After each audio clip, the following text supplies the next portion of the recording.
Hello everyone, welcome to learn with me. আজকে আমি আলোচনা করতে চলেছি একটি বিখ্যাত উপন্যাস নাডি সুজার লেখা দীপা। উপন্যাসটি কন্নড় সাহিত্যের এক গুরুত্বপূর্ণ সৃষ্টি, যা আধুনিক উন্নয়নের নামে মানুষের বাস্তুচ্যুতি এবং প্রকৃতির উপর এর ভয়াবহ প্রভাবকে তুলে ধরেছে। উপন্যাসটি মূলত লিঙ্গা নামাক্কিবাদ নির্মাণের ফলে সৃষ্ট পরিস্থিতির ওপর ভিত্তি করে রচিত।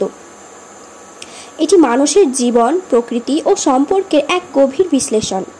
উপন্যাসের কাহিনী, চরিত্রায়ন এবং পরিবেশের বর্ণনা এটাই সজীব যে এটি পাঠককে এক নতুন দৃষ্টিকোণ থেকে বাস্তুচ্যুতি ও উন্নয়নের দ্বন্দ্বে আলো ফেলতে পারে।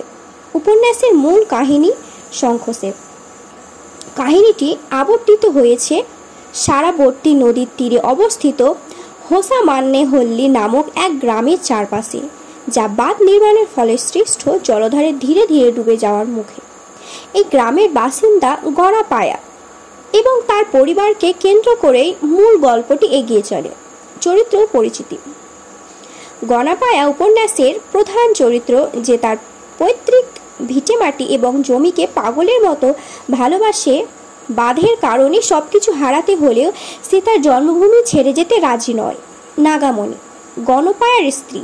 সে অত্যন্ত পরিশ্রমী এবং ভালোবাসাময়, কিন্তু গণপায়ার ভীরুতা এবং তার ভিটেমাটি আঁকড়ে থাকার এক রোখা মনোভাবের কারণে সে একাকিত্ব ভোগে। কৃষ্ণা বা কৃষ্ণায়া, নাগামণির দূর সম্পর্কের মামাতো ভাই, যে গণপায়ার বাড়িতে আশ্রয় নেয় এবং তাদের কৃষিকাজে সাহায্য করে। সে নাগামণির প্রতি গভীরভাবে অনুরক্ত। দুগ্গাজ্জা, গণপায়ার বৃদ্ধ বাবা, যিনি তার মাটির প্রতি গভীর ভালোবাসা নিয়েই মারা যান। প্লটের বিস্তারিত বিবরণ। বাস্তুচ্যুতি ও গণপায়ার অনমনীয়তা। সারাবতী নদীর ওপর লিঙ্গা নামাক্কি জলবিদ্যুৎ প্রকল্পের জন্য বাঁধ তৈরি হওয়ার হোসামানেহল্লি গ্রামের ৫-৬টি পরিবারকে তাদের পূর্বপুরুষের ভিটে ছেড়ে চলে যাওয়ার সরকারি নির্দেশ দেওয়া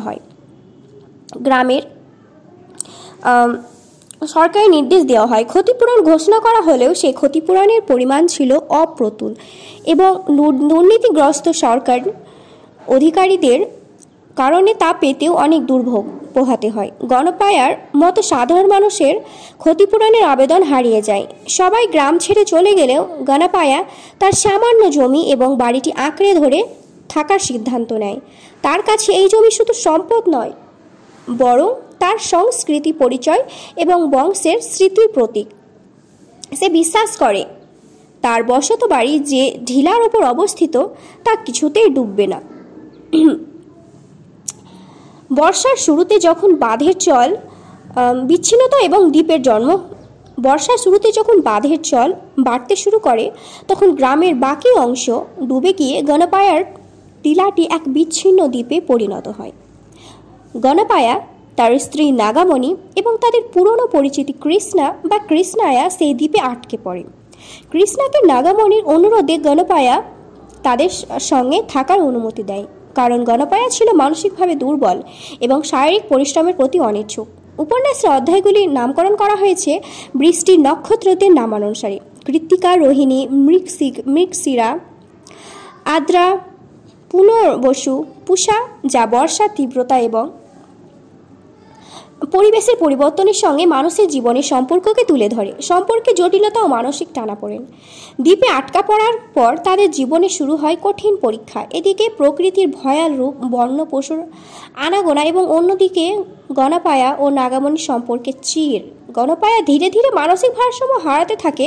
সে হয় ভীরু, সন্দেহপ্রবণ এবং একগুঁয়ে। বন্যপ্রাণীর ভয়ে, সাপ দেখে এবং একাকিত্বে সে বিপর্যস্ত হয়ে ওঠে। অন্যদিকে নাগামণি তার স্বামীর কাছ থেকে যে মানসিক সমর্থন ও ভালোবাসা আশা করত, তা না পাওয়ার সে এক গভীর শূন্যতায় ভোগে। এই শূন্যতা পূরণ করতে এগিয়ে আসে কৃষ্ণা, যে জন্ম থেকেই নাগামণিকে ভালোবাসে এবং তার প্রতি গভীর সহানুভূতিশীল। তাদের মধ্যে এক নিষিদ্ধ প্রেমের সম্পর্ক গড়ে ওঠে। কৃষ্ণার চরিত্রটি তার দায়িত্ববোধ এবং নাগামণির প্রতি নিঃস্বার্থ ভালোবাসা দিয়েই ফুটিয়ে তোলা হয়েছে। সে নাগামণিকে গণপায়ার শারীরিক নির্যাতনের হাত থেকে বাঁচানোর জন্য সচেষ্ট হয়।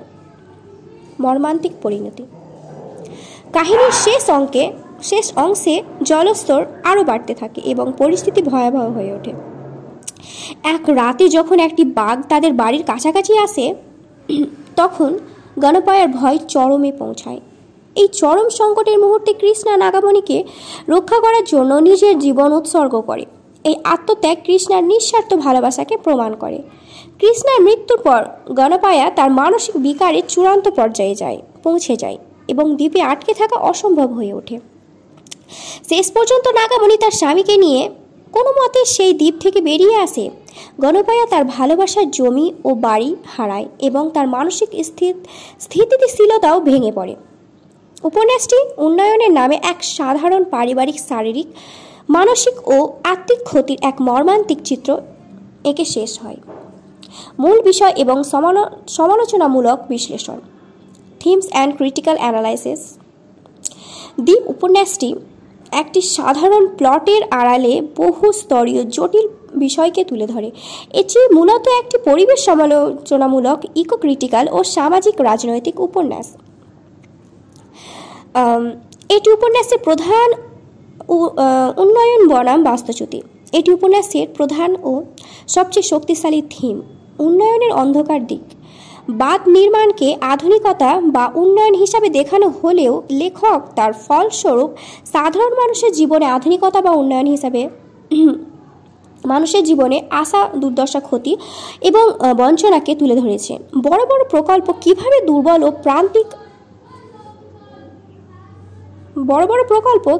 দুর্বল ও প্রান্তিক জনগোষ্ঠীর জীবন, সংস্কৃতি ও স্মৃতিকে গ্রাস করে তার এক জ্বলন্ত উদাহরণ এই উপন্যাস।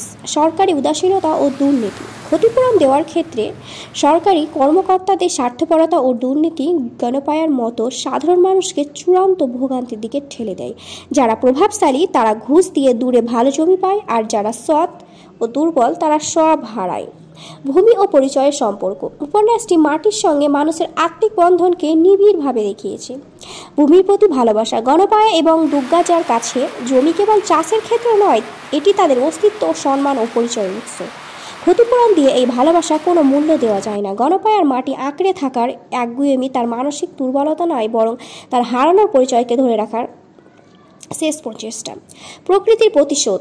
বাঁধের জল যখন গ্রামকে ডুবিয়ে দেয় তখন ঢিলাটি দ্বীপে পরিণত হয় এবং প্রতীকীভাবে মানুষের বিচ্ছিন্নতাকে বোঝায়। বড় পশুর আগমন। এটি পরিবেশের এক অস্বাভাবিক পরিবর্তন। মানব সৃষ্ট উন্নয়নের ফলে প্রকৃতির ভারসাম্য নষ্ট হওয়ার ইঙ্গিত দেয়। লিঙ্গ ও সম্পর্কের জটিলতা। উপন্যাসটি সম্পর্কের ভিতরে টানাপোড়েনকেও গভীরভাবে মনোযোগের সঙ্গে দেখিয়েছে। নারীর নিঃসঙ্গতা ও সাহস। নাগামণি চরিত্রটি নারীর শ্রম, সহনশীলতা এবং সাহসের প্রতীক। সে শারীরিক ও মানসিক উভয় স্তরে স্বামীর থেকে বঞ্চিত। এই পরিস্থিতিতে কৃষ্ণা তার জীবনে